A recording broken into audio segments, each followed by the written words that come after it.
Hi, friends. Before we get started, I want to tell you about a way that you can find so many podcasts led by women voices, and that is through the Lady Pod Squad.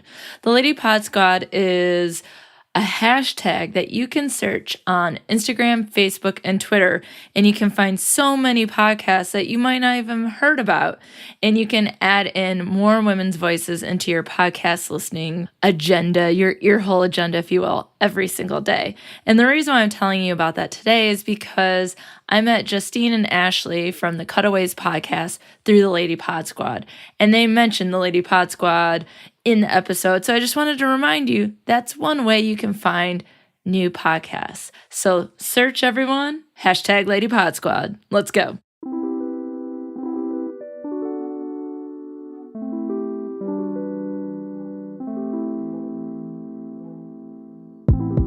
You're listening to Best Forevers, a podcast for kindred spirits, a podcast that encourages you to love more on your friends and to further consider the issues that plague friendships.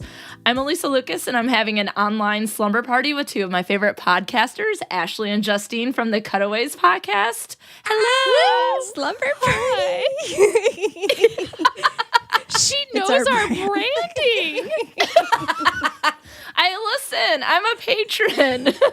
I haven't listened to every episode, though, because... Why would you? Time.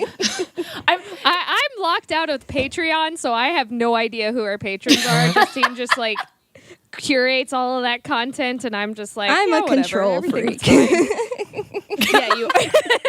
And we're already getting right into it. The friendship. I like it.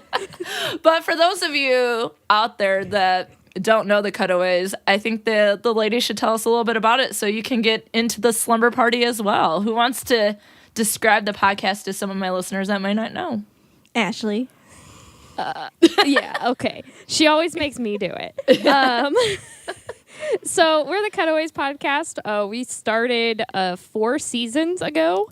The only reason I know that is because I am currently in the process of doing the Cutaways makeover and, banging my head against the wall with WordPress. It's so much fun. But we are 2 film editors in Hollywood, California. Hello. Both of us have been friends for a while. I don't even remember the exact date. This is 2011? There's a whole lot of, I don't know. It just happened, okay? I don't think we fully, everything is in, we know the main key points, but we don't have the exact, archaeological points of reference. I love that. An archaeology dig on friendships. Let's get into it. But our podcast is not about friendships. Well, it can be. Yes. But it's about romantic comedies through the ages. We started the podcast with a romantic comedy called I Don't Want to Be a Man. That's from 1918. It's a German silent film. Fun. And currently we are cruising in the 2000s. So, we've been cruising right along. We try and kind of give a fresh perspective on romantic comedies that, everybody knows and loves. Most of the time we hate the romantic comedies that everybody knows and loves. But we have had some really nice surprises and some nice gems along the way. Yeah, and that's what I love about it because I'm a huge movie fan. I'm more of a visual, I like television, I like movies. And so that's why I said I don't have time for listening to podcasts because it's but I want to watch television. So it's I have to balance my time. But romantic comedies is not my favorite genre of movie. And so, but it's so fun and there's so many classics. One of my favorite episodes is Grease 2, and I stand by Grease 2, and that is the hill I will die on. Yes. I will die on how terrible it is of a movie. Team Justine. Team Justine. Sorry. It's just, there's so many moments. Just a beautiful Surprisingly, moments. that's not the one that was the most fracturing, though. Really? Well... Yeah, there was another one where Justine fans. absolutely loved. I think it was Miranda. You loved Miranda, and I just hated it. Oh, right. For a second, I was like, what's Miranda? You've forgotten what movies you've watched. So many. One of the things I was wondering, though, is, and this question wasn't on the list that I sent you, but since we're talking about your podcast, I've wondered this. What do you think you've learned about friendship through watching romantic comedies? Friendship it's a stumper, portrayed right? in movies or our own friendship? Yes. Well, first we'll start with movies, and then we'll get into your friendship. Friendship in movies is kind of a hot mess. It's all over the place. I really we've talked about this a lot, like the best friend trope that's used throughout, especially romantic comedies, where she just has literally nothing to do within her own life in the movie. It's just she's there to support the main character. She's willing to do all of these crazy hijinks, which now I'm thinking of How to Lose a Guy in 10 Days, and I'm like, oh my God, it's going to perpetuate this whole trope because I've seen it. And just like, oh, Kate Hudson, you do not deserve those girls at all. Your friends are too I feel good like that's for what you. it comes Like, down that's to a tense. lot. It's just like the Yeah. best friend has like usually like 3 friends of maybe mixed racial ambiguity, and like Yes. literally she just goes and like meets up with them, and they're just all about propelling her plot forward, like nothing else. I like the use of the word plot because that especially seems relevant to the movie that you'll be doing in the future. But most movies, there's usually like, because it's not just the plot of the character, but she also typically has a plan, like to lose the guy in 10 days, right? So, and who am I thinking of? I'm blanking on her name. Is it Jill Greer, who's usually Judy is that her Greer. name? No, Judy Judy Greer. Greer. Thank God, what's wrong with me? Let's cut that out. The best friend, Judy Greer. I feel like she's in everything, and I love that as like a friendship, but it's not realistic. And it's like, can we add in more friends to these movies? And Well, you're either the best friend or you're the mom. and I think Judy Greer is actually a perfect example because in the new Jurassic World movie, she's just the mom, and that's like her whole thing. Like, she even has a line where she's just like, "Oh, Bryce Dallas Howard, just wait until you have kids. You don't understand." It's like, Yeah. but why? Why, Colin Trevorrow? Why did that have to be a line Yeah, in the movie? it comes to what we talk about a lot about like not having a multifaceted woman, character. Yeah. and it feels like it's just like being a friend is only when the main character needs her, right? Like, so she's not, or even like I'm thinking of No Strings Attached with Ashton Kutcher, and I'm having a day with names. Queen Amidala. Natalie Portman. What's her? Oh, Natalie Portman. Sorry. Why can I remember anyone's name? That doesn't help with a multidimensional woman if you can't even remember their name, right? But in that movie, it's kind of like, well, here's Ludacris, and he's here for 5 minutes in a bar, and then we never really see him again. So it's like they're at the beck and call of the person, and I would like to see more of a give and take. But I feel like when that happens, then it's going to be a movie about friendship, but then we don't see those very often either. I think the movie that I always connect with that really shows like a real friendship, and this is going to be hilarious because I always reference this movie as with Sam, is oh shit, now I'm forgetting. Did you get my bug of not remembering stuff? Probably. It's Paul Rudd and Jason Segel. Oh, is that the I Love You? I Love Man? You, Man. I Love You, Man. Yeah, I think that movie really does. It's a romantic comedy, but it also really captures like the idea of what friendship should be about. Like, you should be able to tell your friend when they're being a shithead, and also have those moments of support. But it can't just be all support and nothing else. Like, there has to be this dynamic of ebb and flow, and asking for support but not being able to give it in those moments, and that's fine, and we're all kind of understanding. I think people in general are understanding of when something you just can't support what another person is doing, and being able to voice it. Sleepless in Seattle, I think, is another good one, because the whole time is like spent with their friends, because the main characters are only together for like 5 minutes at the end. Yeah. Yes. Yeah, that is a good one. of Rosie that one, O'Donnell is great in that one. Yes, Rosie O'Donnell. Yeah. I haven't seen that movie in so long, but you're exactly right. They're only spoiler alert for those of you who haven't seen the movie, when they meet at the top of the building, right?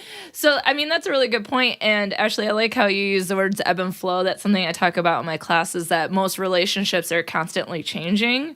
And so we have to use communication to balance our relationships, and so that they don't get completely out of whack, right? One direction or the other. And so movies don't really capture that, the ebb and flow of the friendship and how they might integrate or conflict with the romantic relationship. And so I think that oftentimes we look at stuff where the relationships are separate and not how they might integrate together. So, and that's something that I think my generation, especially, I'm a millennial. So, we've seen friendships through movies. So we have learned how to express friendship through movies. And that's why there's a lot of problems with energy vampires and toxic people who just take, because they believe that they're the main character in their own story, and they don't see the ebb and the flow of it, and the ability to recognize that the other person is also a main character in their own movie. So you need to also be the supportive best friend. You need to be both. You need to be the spunky main character and the best friend character. I love that. They think they're the main character in their own movie. But it's like, but everyone's movies are coinciding in some way. So I love that. I think that's great. And after saying that, it seems weird to segue into being like, can we talk about only your friendship? but that's why you're here today, right? And so if there's another time you want to integrate in other relationships, or maybe we can during this conversation, we can make it happen. So on this podcast, I love to start with the friendship origin story. And as you said at the beginning of the podcast, you don't remember the date.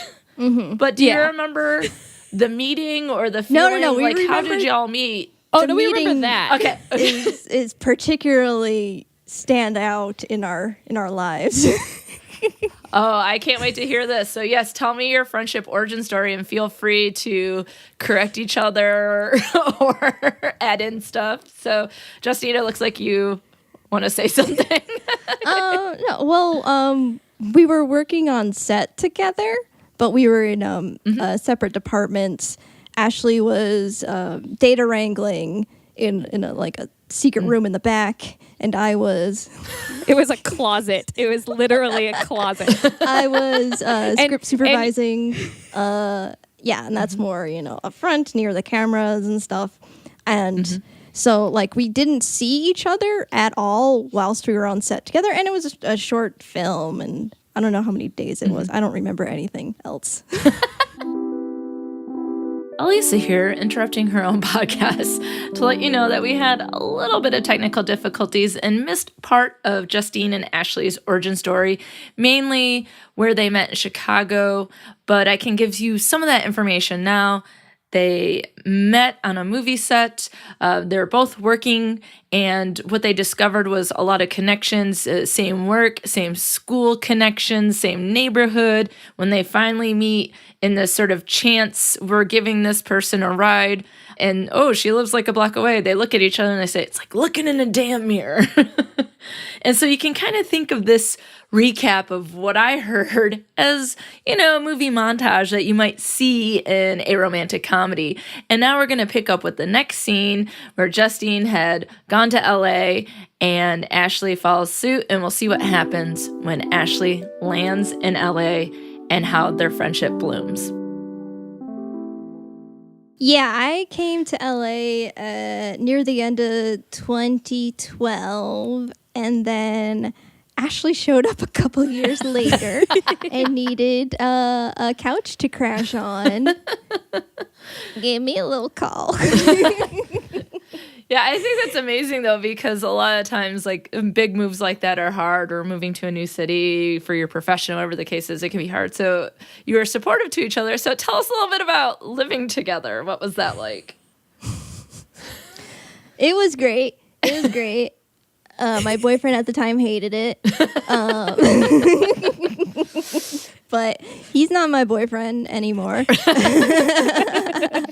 Too bad, so sad. Nope. He couldn't roll with us. He wasn't cool we enough. Burned too bright. We just, we cut out the cancer.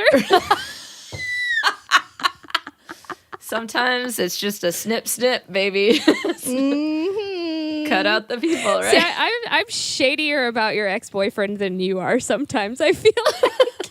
You are. I'm like, I don't know if you're over it, Ashley. I'm over it. But isn't that what friends are for? I guess typically, yeah. Oh man, so I like Ashley. It was great because the first night there, like as soon as she gets in and in our apartment, we have an earthquake. Yeah. Oh my God. Welcome to LA. Yeah.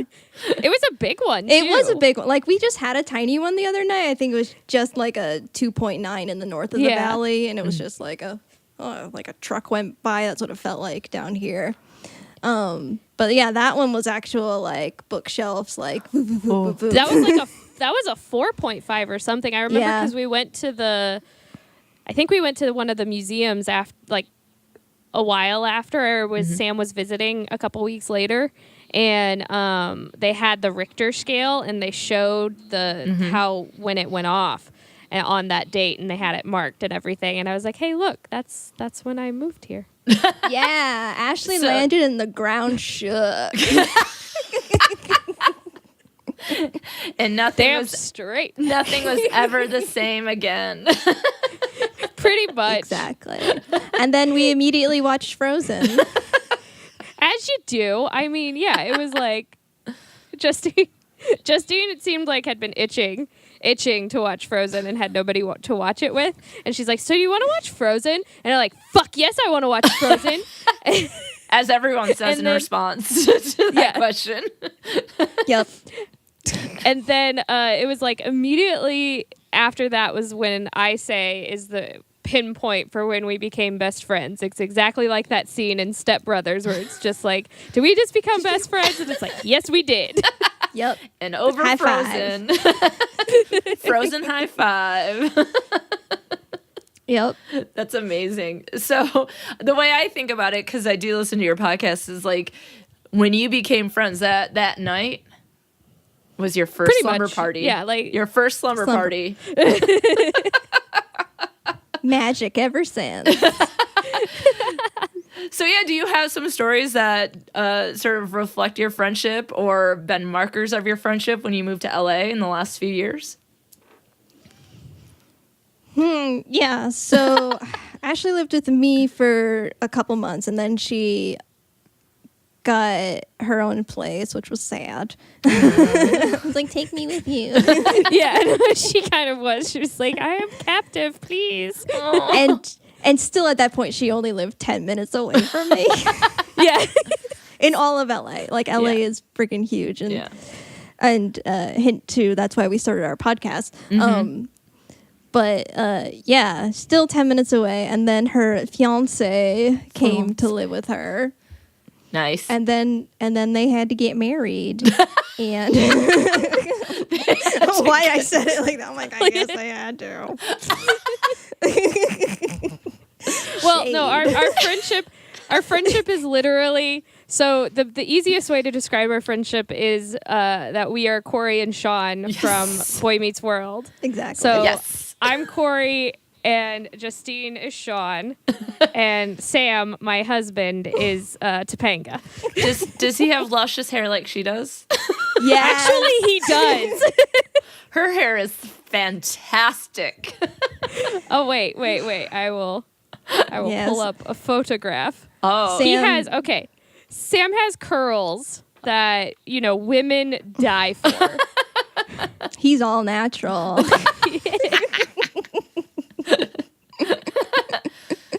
Nothing like That's a good so head of luscious hair. Let's find it. Oh, here's one of his from a morning ago. Oh, he does have luscious hair. Look at that. See? Don't you? You're like, if only. And he does nothing. He's a boy. Yeah, he literally does nothing. Seems unfair.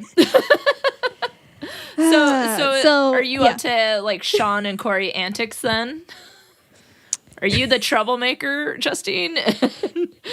And Ashley is the follow the rules sort of person? Not really. No. I'm like, reverse that. I think it's more like my backstory is a little bit more like Sean's, I guess, in the terms of like darkness. Yeah. Mm-hmm. But I'm very loud and obnoxious, like Corey. I connect with that a lot more, and there's just that whole like star-crossed lovers thing with Sam is kind of true. Yeah, because when I first moved to LA, he was still back in the Midwest, and we lived apart for probably 9 months before he moved here. Yeah, so it was a very long trek. And actually, Justine, didn't you make a documentary like when we went to the book thing? Yes. For One Day on Earth. What did you make a doc of?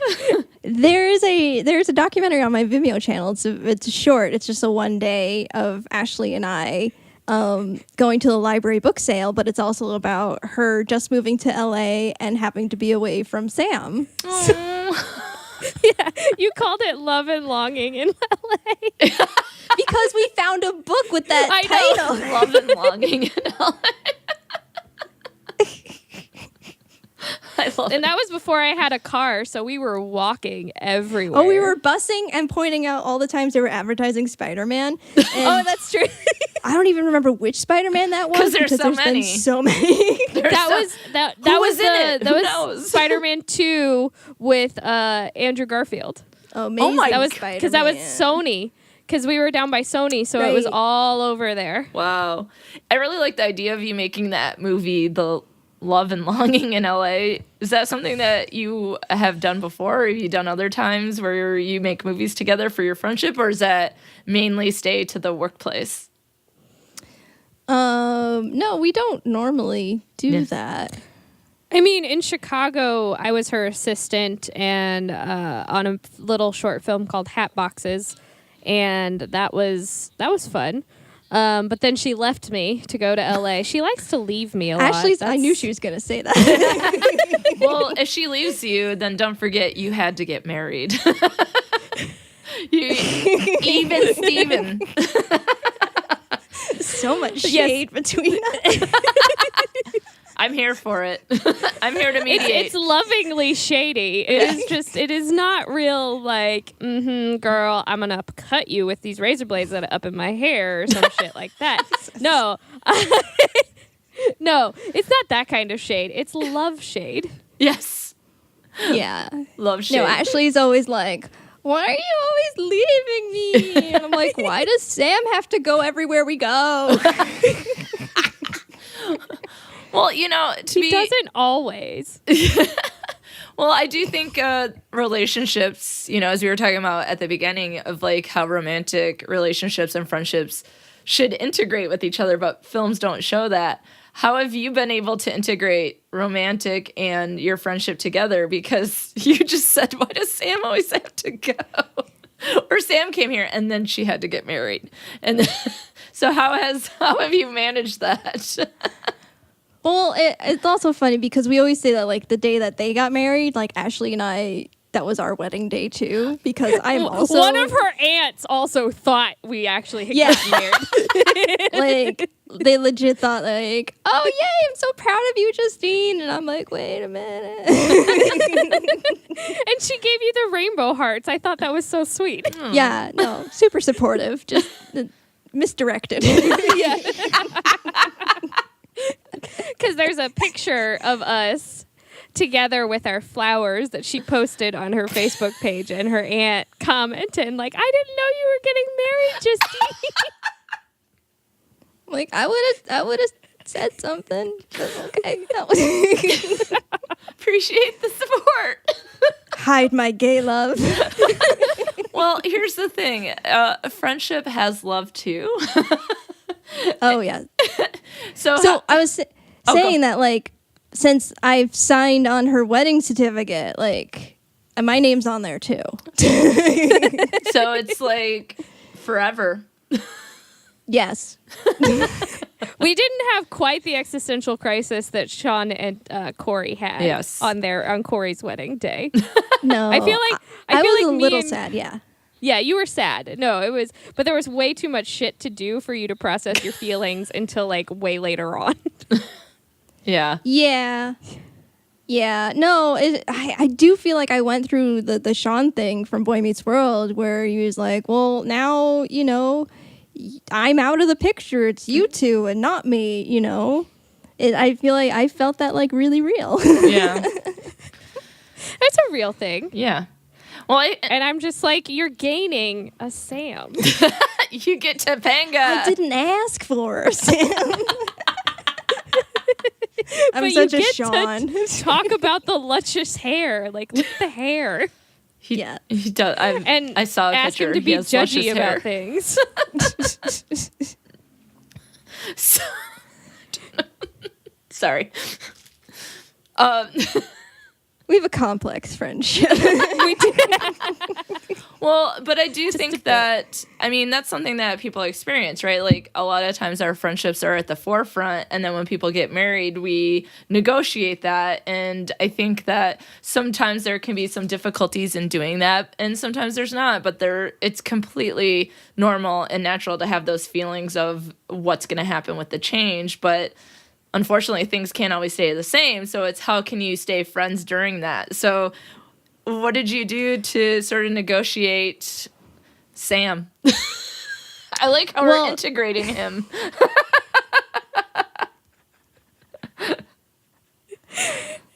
Oh, we have our podcast, and that's pretty much our alone time. It's our little bubble. Yeah. It used to be where when we first started the podcast, Justine was still living only 10 minutes away. And we would, I'd come and either she would come here or I would come and pick her up like on a Sunday. And she'd come over for Game of Thrones. Nice. Like that was the initial, like, we're going to watch Game of Thrones. Because that was the year you decided to watch it live. You weren't going to listen to Drew's bullshit anymore. And wait for the whole season to be done. And then I think it was one of the weekends where one of Sam's friends had come into town and like we kicked him out. We were just like, we're going to watch a movie. Like, please leave. And so Johnny took Sam rock climbing and we watched Grease 2 because I'd never seen it.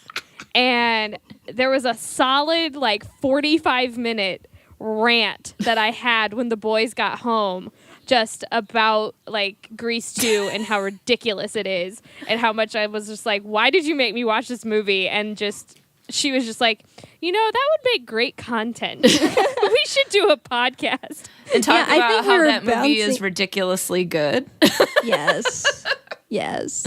We were bouncing around the idea of starting a podcast. Yes. I don't know why. Because I had always wanted to do one, but never really had a good idea. Mm-hmm. And this was long before Lady Pod Squad. Yeah. Yeah. Whoop whoop.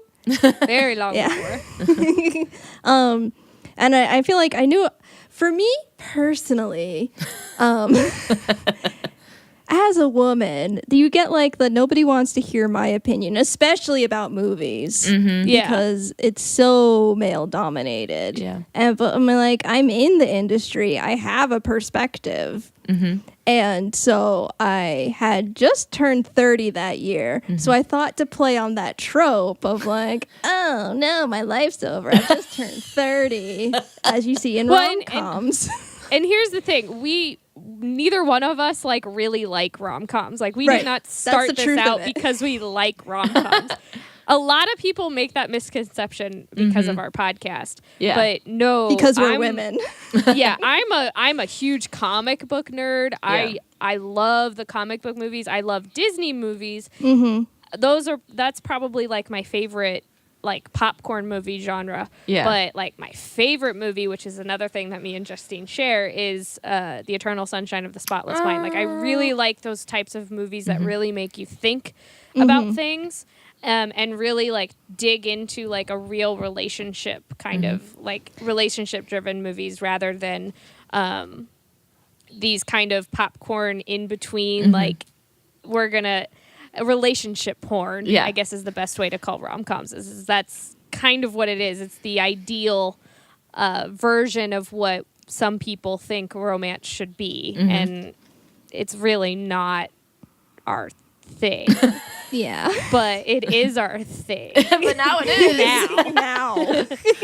Well, and But a lot of people like get that misconception and that really like that sometimes that's like the needle that I'm just like, no, please stop. Yeah. If you had one thing to tell your listeners or want your listeners to know, that might be it. Mine is that I'm a solo host, but a lot of time people are like, you girls are great. I'm like, well, I have guests, but I'm always like, who are these other girls? I was like, all right. My cat Rooney, no, she doesn't care. Aw, Rooney is great. She is great. I do love her. So I like that you take this perspective that is not only from your professional field, but also this idea that there are a lot of problems with movies, right? There's some good things, there's some good surprises, there's things that, you know, like Frozen for me was where they flipped the script. Like I went to see that movie with my mom in the theater opening weekend, and I was like, well, let's just go see it. It's supposed to be good. Like I had no idea. And as it was starting to be like the climactic scene, I'm like, go kiss him. You know, like you have to get there. And I'm thinking that this guy has to kiss her. And then I was like, oh, sisterly love. I didn't think about that because I've been watching Disney my entire life. So I'm always thinking like the prince has to save a princess. And I'm like, oh, damn, you got us, Disney. You flipped the script. And we've been conditioned. Like these movies, at least especially the ones that we watch, are 90% of the time written and directed, and everything like from the high up is done by a straight white man. And they're telling us what we're supposed to like instead of us telling them what we like. Yeah. So it's kind of like we're conditioned to be like, oh, well, we're supposed to like that because the men like to feel heroic. But at the same time, it's like we have the capacity to save ourselves. So we talk a lot about that kind of aspect of it on the podcast. Yeah. I have to say I was pretty mad at myself because I teach a gender communication class, and then I was like, oh, damn, Disney got me. I am conditioned. Well, it's interesting. Like you don't really recognize it until like it's right there, like in your face. Like they do flip the script on you, and you're like, oh, wait. They did get me originally. Like it was a problem for me. I just didn't think it was. Yeah. And I love Eternal Sunshine of the Spotless Mind. I actually use that in the classroom for several different topics. And when it first came out, I asked students, when you have a breakup, would you like to completely forget that person ever existed? Or would you like to have them as part of your relational history, as part of who you are? And that's always an interesting debate in class. But no, that movie is great. So what, in terms of the relationships there, you know, we've been talking a little bit about the things that you like, things that you've shared together. What are some of the things that really reflect sort of your friendship love? You know, you have the podcast, you talk about rom-coms, and you've talked about being nerdy in a couple different ways. You have the same background in your professional world. What are some other things that reflect you as friends? Well, Ashley just knows everything about me. It's so rude. Knows what I'm going to do before I do it. I mean, I think, yes, that is somewhat true. Justine likes to say that I'm really good at reading like people and understanding like what their body language is saying versus what they're actually telling me. Yeah. Which makes me pretty good at, you know, movie making because I can read an actor and tell when the performance is genuine and not.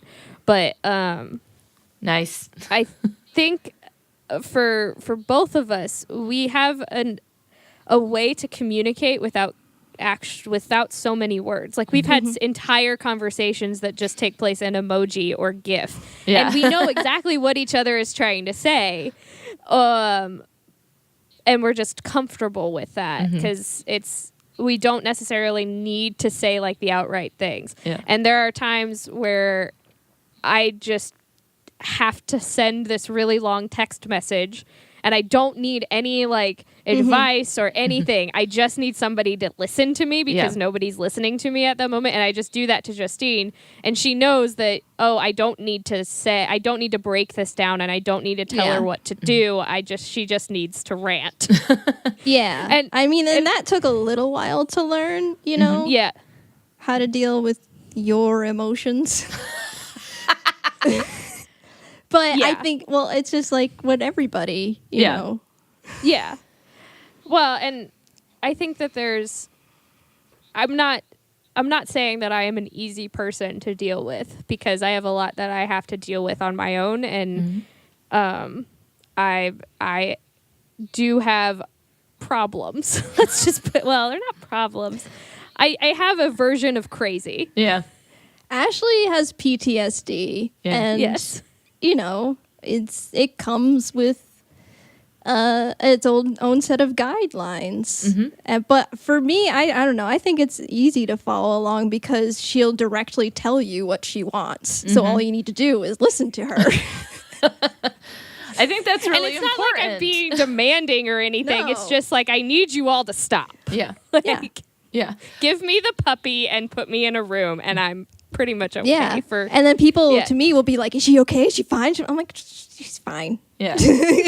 Well, that's the thing. I don't think we do listen a lot, or that we have learned things, whether through movies or from other friendships, that there's a certain thing that you have to do to be a good friend, right? That social support is one of the things that friends do. There's emotional support. There's informational support. There's ego support, where you're like the hype person for them, like make them feel good. Like there's different types, but you have to know what types that person wants or what they need, right? And a lot of times we don't know what people need unless they tell us. So I do appreciate the direct approach. Like, what can I do for you right now? Because a lot of times people will immediately go, I need to solve your problem. And you're like, no, I would just like someone to be there for me and listen, right? And so a lot of times Hello, Sam.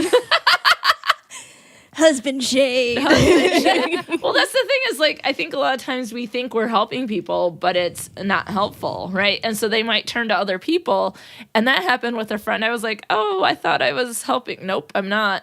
And so it took me to realize, as long as she's getting the support she needs in that time, then that's a good thing. Now, if I'm going to be a good friend to her, I might say, is there something that I can do to help? And if she says no, then always be there, but know that the type of support I give is not going to be helpful. So one of the things that I like to talk about in this podcast is, it's really about celebrating friendships and talking as authentically about friendships as possible, but truly celebrating them. And they're all different, right? Like, I talked to another friendship today, and although you both mentioned Frozen, which I think is weird, they've been completely different, right? And so I think it's important to understand, like, what friendships mean to people, because I think in our society we don't spend enough time talking about friendships, valuing them, celebrating them. And so I have this thing that I call Dear Friend, and it's sort of, what does the other person mean to you? And so, Ashley, what does Justine mean to you, or what has she meant? I'm crying already. Oh, okay, sorry. And then Justine for Ashley, sorry. You're going to have to provide your own tissue. I live in a different state. Well, I can't look at her while I say this. Yeah, go ahead. Whatever you need to do. Whatever you need to do.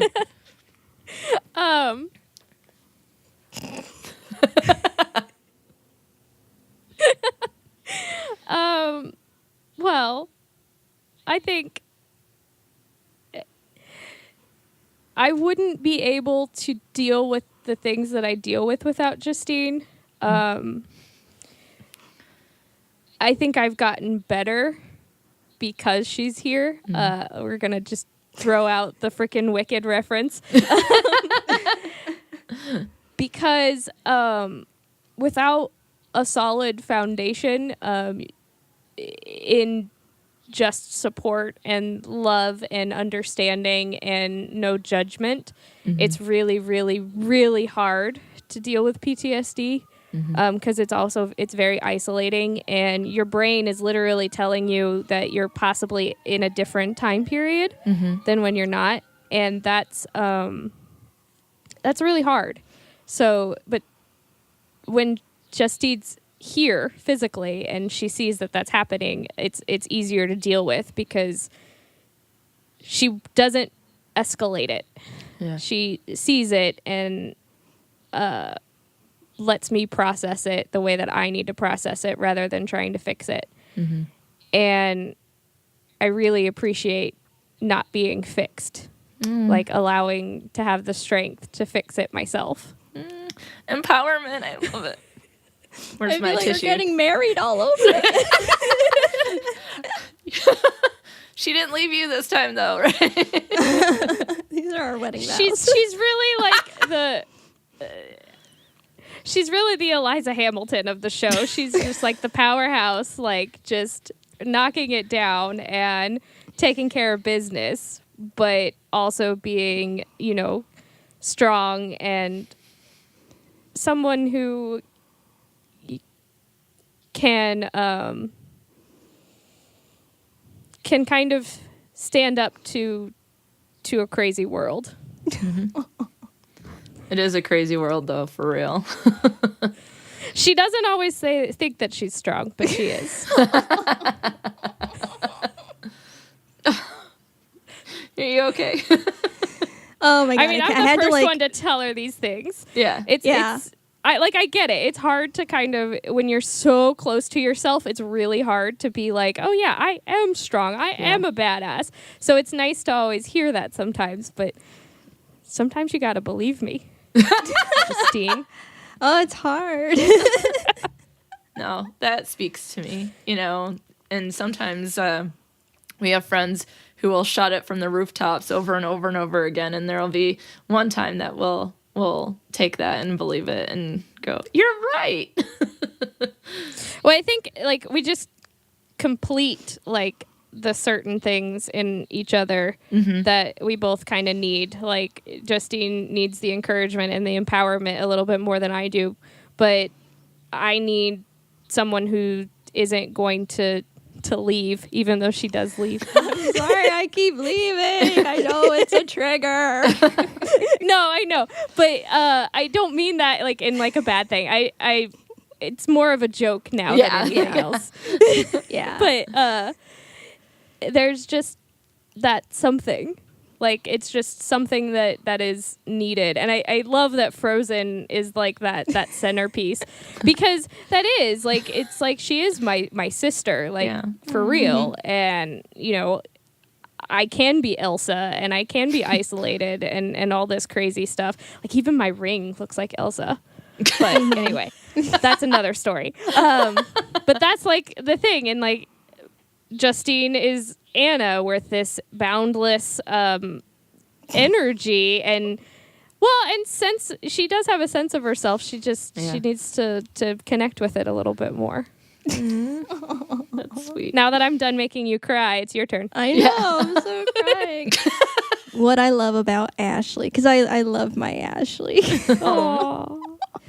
I think it's cool that we can just like pick up after a minute, like we did. We hung out the other night. We hadn't seen each other for over a month, a couple months, almost 2 months. Yeah, but it wasn't like a big to do. It wasn't like a whole like hug thing. It was just like she came in. She's like, oh, here's Xander, and I'm like, yay, puppy, and like just back to normal. Yeah, and I think that that's really cool, and I don't have that. First of all, I'm like, I don't have a lot of friends, is how I consider myself. I don't have a lot of friends. I think it's hard to make friends, especially for me. Yeah. Oh, I'm gonna cry. Take your time. You can do it. Need, Here, I won't stare at you. I will turn this. I don't know, and just Ashley is just like always there, and it is hard, and we do have like this complicated relationship, and we do like quote unquote work together, whether it be in editing and especially the podcast, so that there is like that division of like, okay, we're talking work and we're talking friendship, we're talking relationship, but I think that we do balance it well, and I think it's cool that she still wants to be my friend. So I think we had like semi alluded to that, like I was in like an abusive relationship, and not a lot of people know that, and it's like not even like my family really knows like how that was. Like I feel like they're starting to just get like the hints of how it was, but like I don't talk to my family like how I talk to Ashley. So that's why I'm like, Ashley knows everything about me because she's the only one I talk to. Because it's hard for me to open up, which may seem weird as, the podcaster who does that every week. But you're doing it with your friend.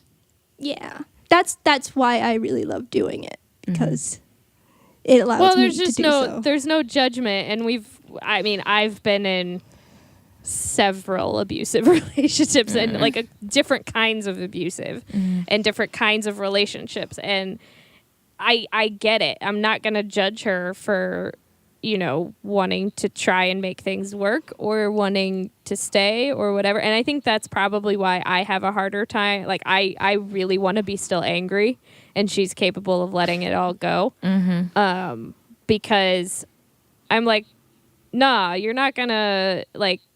You don't get to have that power, but you also need to understand that you were a terrible person. Like the fact that he'd never got that he was a terrible person really aggravates me, and I can't let that go because I want to make sure that he knows because there's that defensive thing where I just want I'm an aggressive person, and I will aggressively tell you that you're a shithead.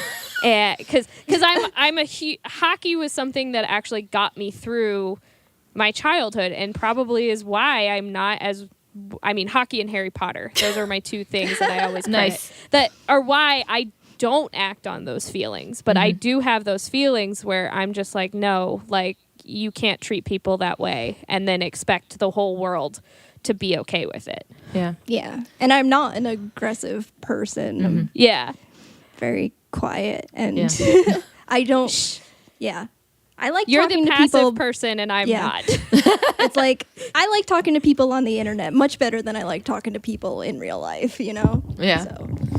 Yeah, because there's a lot of people. If it's like difficult, it is difficult to make friends, right? Especially now when we're so isolated in different ways. But I think there's a lot of good things about the internet and a lot of bad things. And one of the positive things is that there are people who have complete friendships online and have never met. And those friendships are just as meaningful, if not more, than their face-to-face. But I think also the internet can help enhance our relationships. Like you were talking about being at a distance and things like that. You haven't seen each other since November. How did you stay in touch during that time? Did you memes? Texting, yeah.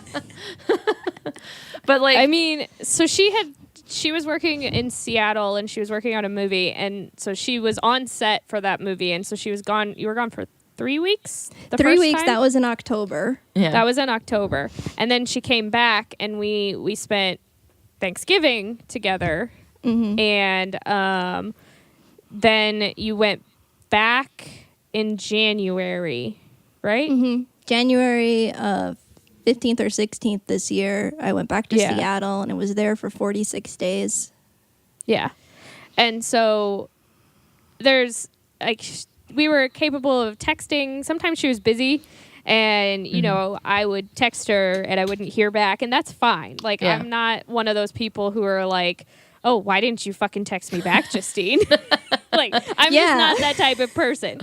So, because I understand, and I don't want that. Like, I feel bad sometimes when I don't answer right away, or I forget, because I do that a lot. But It's mostly through text messaging. Yeah. We're not the phone call type. I mean, I'll call her every once in a while. Like if I'm listening to a podcast. There was one time where I was listening to the Lady Bird podcast that she did with somebody else and or Amanda. It was Amanda, right? Yeah. Yep. I couldn't remember. Yeah, it was Amanda. And she was talking about something, and I really loved Lady Bird, and so I get very passionate about it. I'm just like, I need to tell you. So I was called like phoning into, and I'm like, we recorded that like 6 months ago. I don't know what you're talking about. But she wanted to phone into the radio show. But I just needed her to know that. So there's that kind of like stuff. Like we don't necessarily have to tell each other everything, but there are things that are important that we have to tell each other. Including opinions about ladybirds. Opinions about Ladybird, you know, what like poop consistency. Oh my God, we what talk the about dog poop is. so much. We do talk about poop so much. How our periods have been, like, you know, like that kind of stuff. That's important. It's important lady conversation. Things that sisters and friends talk about, right? Yeah. Well, that's what I'm saying. I'm like, nothing I would ever tell my sister. I have an actual sister. Okay, this sister friend. We'll call you a sister friend. She's my sister wife. Oh, yay. Can that be the title of this episode? People might get confused. You might get confused. Yeah, so tell me more about the wedding. How did that go? It was so stressful. I didn't even get married. No, Ashley got married. I almost killed us in the car on the way there. Oh, yeah. Hot tip, I can't drive. That's fine. So Ashley drove us to her own wedding. I wouldn't recommend doing that. For some reason, we thought that was a good idea. So, like, I don't know if anybody knows this, but you get nervous on your wedding day. Like a level of nervous that you can't control. It's just, it's terrible. Oh. So we had this rental car, and all the other cars had been filled up and taken already over to St. Louis. So I'm technically from a small town called Alton, Illinois, and it's right across the Mississippi River from St. Louis. Mm-hmm. So it was about a 20-minute drive to get to the location, the venues. And I don't know why we didn't have Drew drive. Like, I still, to this day, do not understand why we didn't do that. Like, Google Maps doesn't exist. We're like, he's going to get lost. Yeah. This was 2 years ago. Yeah. And so I'm like, okay, I'm going to drive. It will be fine. And no, it was not fine. We almost got hit by a truck. Like, oh my gosh. It was not. It's the end of the podcast right there. Yeah, it was not like I'm not exaggerating. We almost got hit by a truck. I had to swerve out of the way. Oh my God. You don't need that stress on your wedding day? Because I was so nervous and just did not. I think I was more nervous about having to stand up in front of people than I was about anything. Yeah, I hear that. So Ashley told me 3 days before the wedding that I was her maid of honor. Something that people usually know a lot further in advance. How did that happen? I thought that was obvious. Honestly, I thought I had told her. Yeah. Like, I thought we had a conversation. So I have this problem where I have the conversation in my own mind because I prep for it, and I believe that conversation actually happens. I honestly think it's a problem with the PTSD that I don't know what's always happening. Gotcha. So I think that things happen that don't happen. And I do that with email. Students would be like, did you get my email? I'll be like, did I? I thought I replied to that, but so many emails. But yeah, I think it's all the emails. There was like a moment. There was like a moment where I'm just like, yeah, so you're gonna do your Maid of Honor speech. And she's like, wait, what? I had no speech 3 days before I had to give a speech in front of all these people. As someone who studies communication, I'm like, oh my gosh, if my students have a speech coming up on this Monday, and if they haven't started it yet. concerned. And I am not a writer or a public speaker. So did you get it You done? did How did that great. go? It was great. No, I that's what I focused on. And I think I did a really good job, actually. Oh, we get head nod Yes, approvals from she did. Ashley. Yes. No, she did. She brought down the house. Oh. I made everybody cry. Cry. Yeah, you did. And Including herself. Yes. Oh my God. I had like PTSD of that moment for like Yeah. several weeks after of just I Yeah. would close my eyes and see Ashley's crying face crying at me, you know, from that moment. Well, and then what to make matters worse, you had like your throat, you had like a sore throat or something. Oh, right. I got sick too. I forgot about that. this is like stress out everyone. No, it literally, I think I stressed her out so much unintentionally that she got sick. I felt really bad. Yeah. Like, So I don't told know you it if was she knew that, intense. but I felt really bad.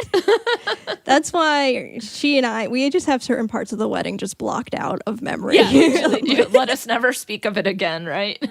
But I have the speech. If Yeah, you I would wanna love to hear it.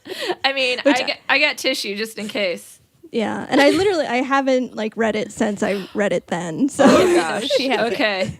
it's a we're little all longer ready. than I remember. It's like 4 pages. No, my- okay, it's 3. Get it right.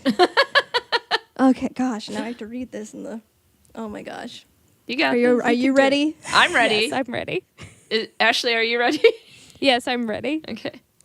Okay, here we go. Most of you do not know me. I'm an unmarried 30-something female trying to make it in a big city. And my best friend Ashley just got married. I am a romantic comedy trope. Crying already. What is a trope, you ask? Let me explain. No, there is too much. Let me sum up. A trope is a common or overused theme or device in films, like dead batteries in a flashlight or coolly walking away from an explosion. If you don't know, Ashley and I have had a project for the past year where we watch romantic comedies and release podcast episodes talking about what we've learned from these chick flicks. We do this every week, good or bad every week. We record ourselves every week. In our podcast, we've discussed topics such as true love in The Princess Bride, rekindling failed marriages in His Girl Friday, and what to do when your gambling husband becomes jealous of your incredible vaudeville fame, like in Funny Girl. This is a good speech. The last film we watched back in LA before this spectacular wedding week was one of our favorites and arguably the best romantic comedy of all time, When Harry Met Sally. We even got Sam to watch it with us. If you've never seen this quintessential romp, it tells the story of two people who run into each other 3 times over the span of many years until, spoiler alert, they fall in love. Now, getting back to tropes, the same thing happened to Ashley and I. We first met on a film set. We found out we were living in the same street in the big city of Chicago, even held the same job at our school. This rom-com trope is called a meet cute.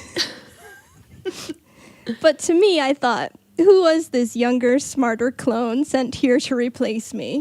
Oh. As it was in When Harry Met Sally, I did not like her. A short while later, we were put together working on another project. I got over my jealousy and we developed a mentor-mentee relationship. And then many years later, when I was living in the cinematic setting of Los Angeles, another trope, I got a text from Ashley looking for a couch to sleep on. Without really consulting my boyfriend, we had Ashley for our roommate, and for 2 months, and for 2 months. And as they say in When Harry Met Sally, then we fell in love. Although this magic time, all through this magic time was Sam. I've seen them support each other. I've seen them struggle. I've seen them fight a lot. And now they are starting a whole new project together. Not quite as documented as our podcast, but still with love at first sight, a big fat wedding, and true love's kiss, and maybe a mermaid. Now, in the final act of a romantic comedy, there's one more trope. One of the characters makes a declaration. They've had their grand epiphany. And to quote When Harry Met Sally, when you realize you want to spend the rest of your life with a person you want the rest of your life to start as soon as possible. So start your life, Ashley and Sam. Oh, God. That is so... I love it. Ashley, what does it feel like to hear it again? I knew it was really good, but like I forgot. I downplayed in my mind how good it was, apparently. It was so good. I was freaking out over here because I was like, oh my God, you're When Harry Met Sally as a friendship. And then, but okay. I forgot that you thought I was going to replace you because I thought like the exact opposite. I was just like, I'm never going to be as good at like anything as Justine. Isn't that how the tables have turned? Yeah.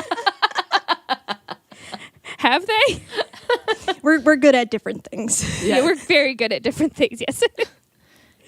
And it seems supportive of all the things that you do. And I mean, that speech is great. To say that you're not a writer or a public speaker, I mean, there's so much heart in it, but also like for someone who listens to your podcast, but also like knowing what your podcast is about and hearing more about your friendship, I can't think of anything more perfect. Like it's a nice tribute. How do you feel after reading it for the first time since the wedding, Justine? I feel like I'm shaking. It's like right back in that moment of like having to do that. You're like, please don't make me public speak. I'm like, I just keep going. I'm sorry to your listeners. I'm sorry. My voice is. Oh no, I like it. You were way shakier then. Yes. You were way shakier then, I will say that. Much better the second time around. Less people staring at you. No, it wasn't even the people. It was Ashley the first time around. Like, oh. When I read that speech, it was like, it was only Ashley and I. Like, yeah. It was this hyper, it was seriously like they do in movies that like hyper, like tunnel vision, everything else is blurred out. It's like West Side Story. Yes, exactly. Because she was helping me get through it. Yeah, no, I told her to just stare at me the entire, because I knew she was already like dreading it and she had like had a slight anxiety attack. I think it was it was probably the day before. And I'm like, you can just read it to me. Like, you don't have to stare at anybody else. Just ignore it and just pretend like we're talking on the podcast. Like, that's all you're doing. Yeah. Well, to me, it's amazing because from what I know of you, which obviously is less than you know each other, it seemed really reflective of what you talked about here before reading the letter, right? And from listening to your podcast. And so one of the things that you mentioned earlier was that it was sort of your wedding day as well. I still love that your aunt was so supportive of your wedding, Justine, to Ashley. And so would you say that your friendship changed a lot after that moment, that there was a speech that sort of that declaration trope, if you will, right? That we don't do that in friendship, right? That there isn't a lot of declaration unless you have like a necklace where it's the heart broken down in half and one side says best and the other side says friends, or sometimes people get matching tattoos and things like that.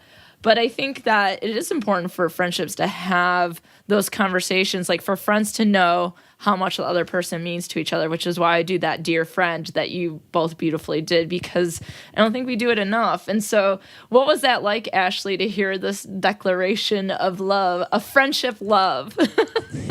Did you say I do?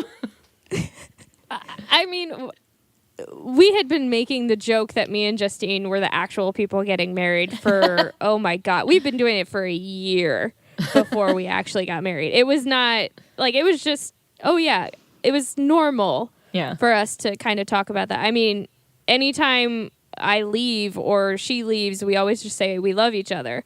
Like, I think that that's important for friends to hear that too, because it's not, love is not just romantic love.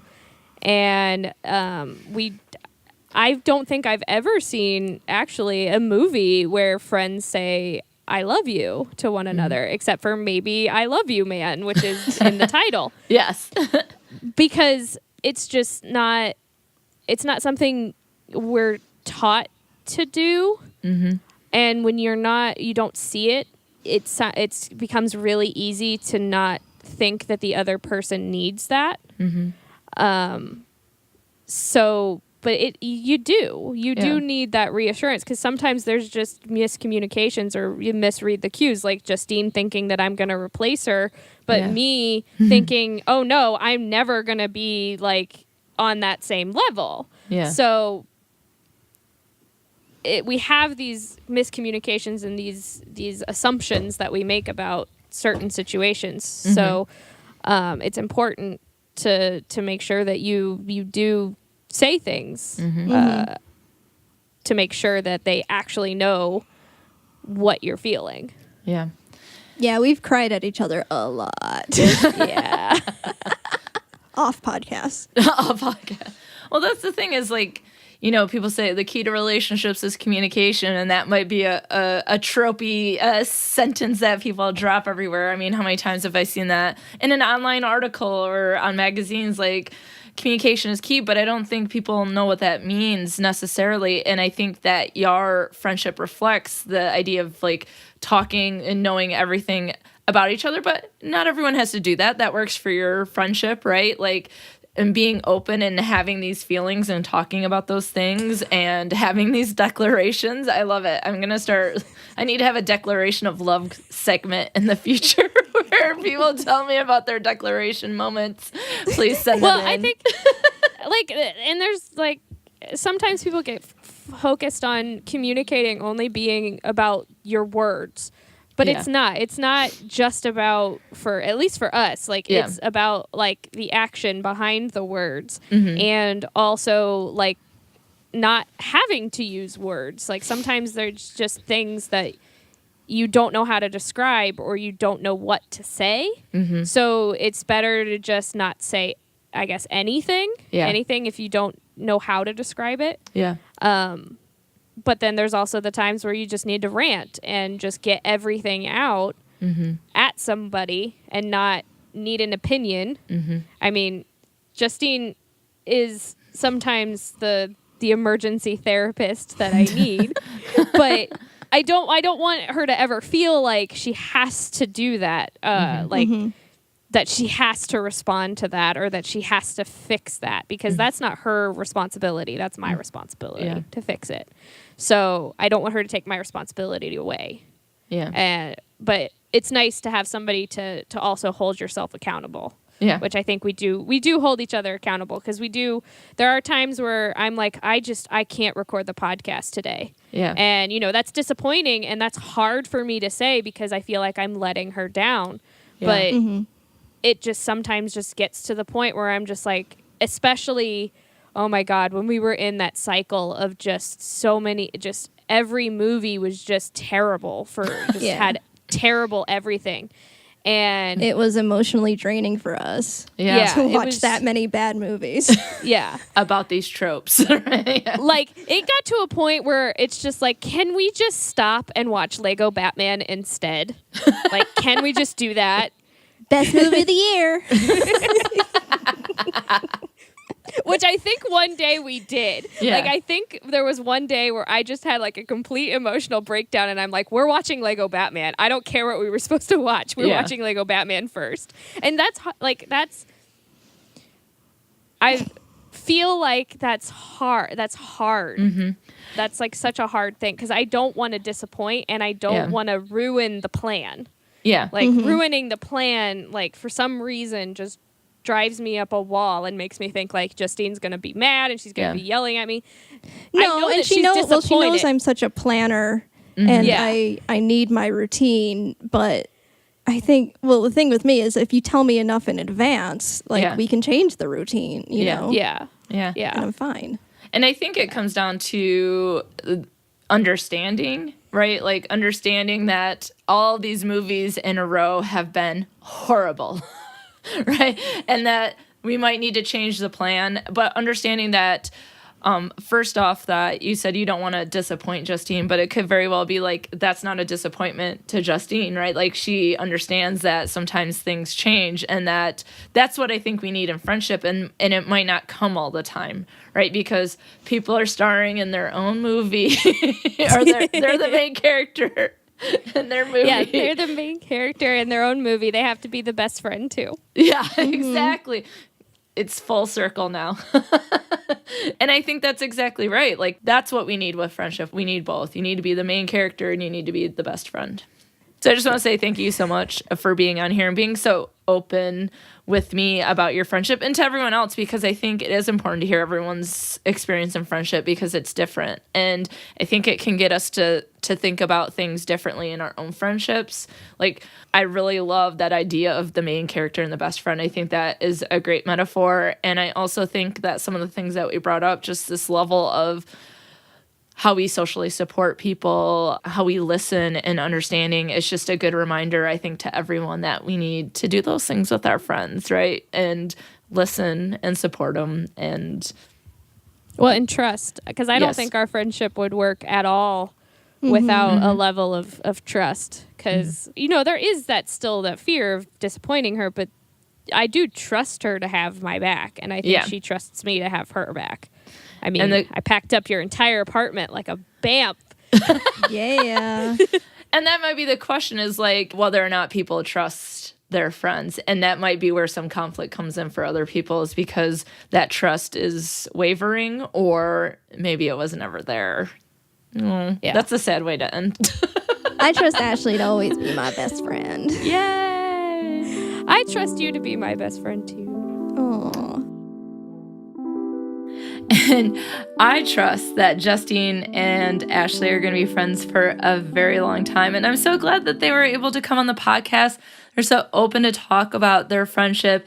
And throughout their story, there's so many little pieces, little nuggets, little friendship gems and love and lessons and things to remind us of why we love our friends and some of the things that maybe we could do better in our friendship. Or we hope that looking for friends, we can find people like this. And so I love it. So great. And, the Cutaways is part of the Lady Pod Squad, as I talked about at the top of the episode. And during the episode, you could also hear Ashley mention Amanda and how Justine and Amanda were talking about the movie Lady Bird on a podcast. And what they were referring to was Amanda from Amanda's Picture Show, A Go-Go. And so I definitely wanted Amanda's podcast to be the promoted podcast for this episode because of that. And so I am giving you a personal recommendation to get on your device and do whatever you need to do that's what noises your phone makes, right? Or your laptop or iPad.